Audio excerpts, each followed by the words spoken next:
düşmeye başladı. Bu gördüğünüz bitki ise ıtır, büyük ıtır. Itırın bilinen 1000'den fazla türü var. İki ıtır türü, onlar biraz daha narin, Afrika'da yetişir. Pelargonium zidioides, Pelargonium reniforme. Afrika ıtırı. Of. Yani onlar Afrika'da yetiştiği için burada biraz Akdeniz bölgesinde yetişebilir. Antalya'da veya Urfa gibi çok sıcak yerlerde.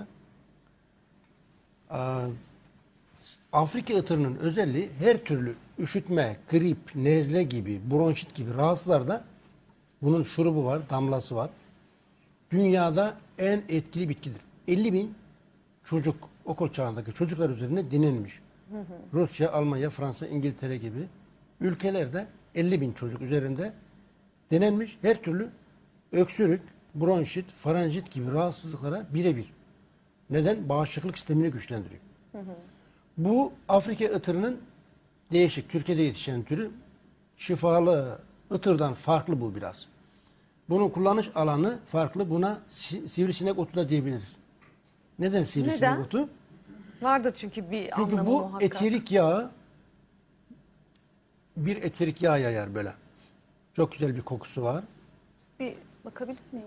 Bu eterik yağı sivrisineği uyuşturuyor.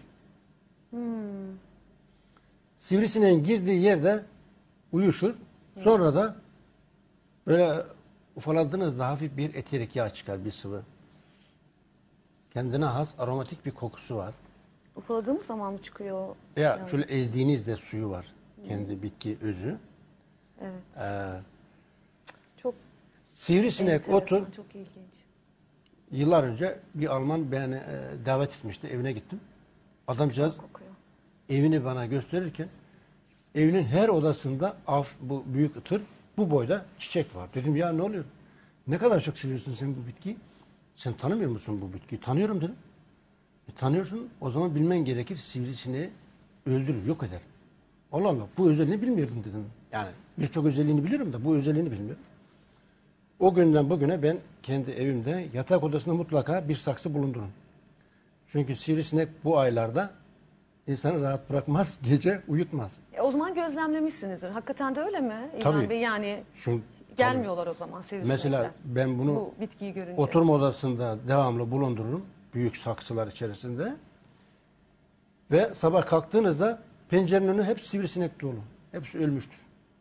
Uyuşuyor. Bunun eterik yağı sivrisineği uyuşturuyor. Artık vız vız vız uçamıyor artık. Bitiyor.